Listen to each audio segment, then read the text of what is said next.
So you want to learn how to create eye-catching visual effects like this inside of After Effects? Well, I'm here to show you guys how I go about creating them. And to be honest, an effect like this is pretty simple, like really easy. For this one effect, it's basically just a zoom, and then we spice it up with a shake and then a flicker. That's literally only 3 steps, and yet it adds so much more energy to a video.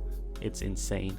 And I'll go through how to add energy like this to your videos step by step. But before we get into this tutorial, I want to let you guys know that I'm Lurking Visuals and I run my own store where we sell editing assets and presets to help VFX editors like you edit faster and much better, both inside of After Effects and Premiere Pro. And if you're watching this before Christmas, then I'm actually running a huge holiday sale. So if you want to go ahead and get one of my preset packs, they're heavily discounted for these next couple of weeks. So go ahead, save time and save some money, and check the link in the description for yourself. Now let's get right into it. So right here, I just added on some quick effects. It took me like 2 minutes, yet it looks so much better than the original. So I'll remove all of the effects and show you guys how I create them. So when it comes to rap music videos, they often have a recurring theme, and it's often like some type of flashes and some zoom hits at the end of a clip, or pan transitions and zoom throughs. And most of the people that add those type of effects, that would waste so much time, and there's much easier ways to do this type of effects. Most of them that I know usually use preset packs, and there's different ways to use preset packs. You can create your own, which would take a lot of time, but it's really useful. Or you can buy them from other creators. And when I first started out, I definitely bought some preset packs, which helped me a lot. And now 4 years into editing music videos, I'm creating my own presets, and I also have some free presets linked in the description if you guys want to go and check them out. And with that free preset pack, you get a subtle shake like this one, and you just drag it onto your clip, and then immediately you have a shake that looks something like this, and that's the one that I used. So basically, how to create a shake like this, I'll take it from scratch by adding first off a zoom. So create a scale keyframe, drag it back, and then zoom into like 200%, and then ease your keyframes and add a motion blur and create a graph that looks something like this. And now we have that part done. Now I'll be adding a sapphire shake effect. The way I like to keep my sapphire shakes is amplitude at 1.4 and create a keyframe for that one, and the frequency at 8. And then we head down to the X shake, and the X axis is the shake on the side. So this basically controls how far out to the side the shake will go. And I put it at a really low number, so around 90, and then keep the rest the way that it is. The Y shake will be the vertical one that goes up and down, and I turn the one up to 400, and the frequency to 1.5, and wave amplitude to 7, and wave frequency to 6.9. And then just press U on your keyboard so you can see your keyframes, and then go to the end of your clip and turn down the amplitude to 0. And then we can ease our keyframes by pressing F9 and just create a graph to look something like this. That way we have a shake in the beginning, then it kind of fades out throughout the scene, and you can mess with this to get something you like. And then I'll add a directional blur. This isn't really needed, but I like to use this to kind of spice up the blur that we get, and I turn it up to like 250 or 300, something like that, and keyframe the blur length, and then turn it down to 0 here at the end. And then we can ease our keyframes, and once again create a graph to look something like this.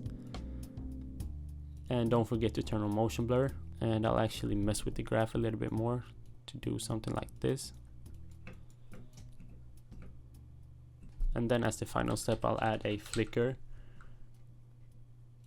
and I'll use a sapphire one, and I'll keep it at like 0.35 at the beginning, and then keyframe the amplitude to the end and turn it down to 0. And now if I play through, this is what I got.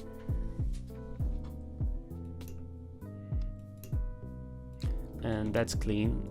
And if you want to save this as a preset, you just press U on your keyboard to see all of your keyframes, select all of them, and then go to animation and save animation preset.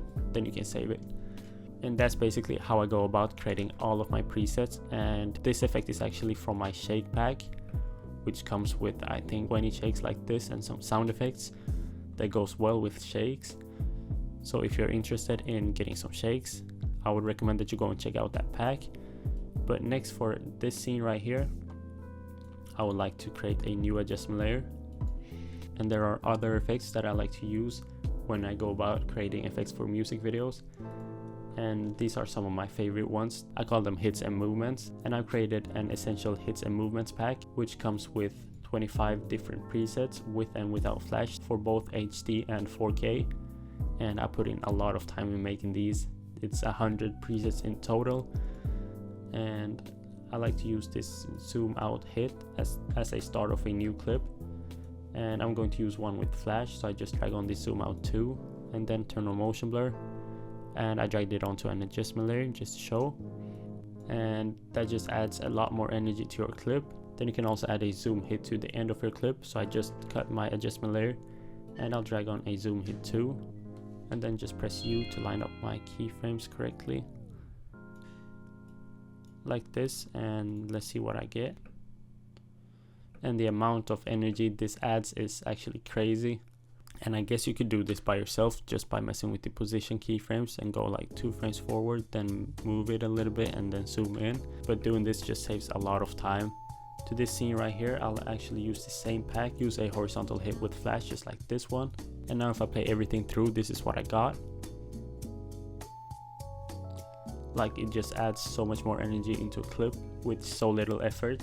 And in that same pack I also have some transitions, which are these kind of vertical or horizontal pans. So all you need to do to add them on is just create an adjustment layer, then drag on this vertical pan, then just press U, line up your keyframes correctly in between your clips like that, and then cut the adjustment layer. And now if I play through, this is what it will look like. Honestly, really simple and adds a lot more energy into your clip. And you can also mess with these and just drag them onto your clip and have it right here if you'd like to. That also looks great. But now for this last scene right here, I'll be using a different type of shake. This will be a more trippy one from my essential shake pack. And if you watched this far, then good for you, because I'll be giving out some real sauce.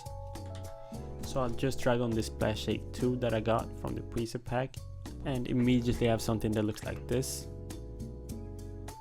And that's crazy. I'm really happy with that. And to make this kind of shake, I started off by adding an optics compensation, turn it up to 152 and turn on reverse lens distortion.